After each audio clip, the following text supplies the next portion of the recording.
Party List, ML Party List.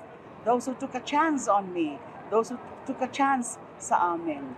Ang pakiusap ko lang ay hindi kami iwanan sa laban na ito because we need everyone when we push back harder, louder, and stronger for truth, for justice, for reforms, and for our beloved country. So, umpisa pa lang po ito, panibagong pagsusubok na naman ito, panibagong hamon na naman po ito sa aking journey, yung napakahaba yung naging journey ko, alam nyo naman yon. And here I am, back in Congress, this time as party list representative, and I'm more excited than ever. Thank you.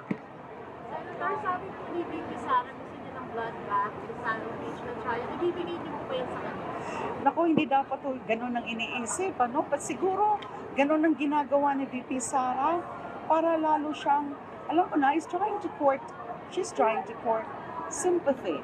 Dahil mapalapit na nga yung impeachment trial. Hindi po ganun ang impeachment proceedings. Sagrado po ang constitutional process of impeachment na dapat wala itong puwang para sa kaguluhan, para sa chaos, para sa drama, or para sa theatrics. So ito ay seryosong usapin na susundin ang due process, susundin ang rule of law, at susundin ang mga prinsipyo na napakahalaga na nandyan sa ating saligang batas. Ano po yan?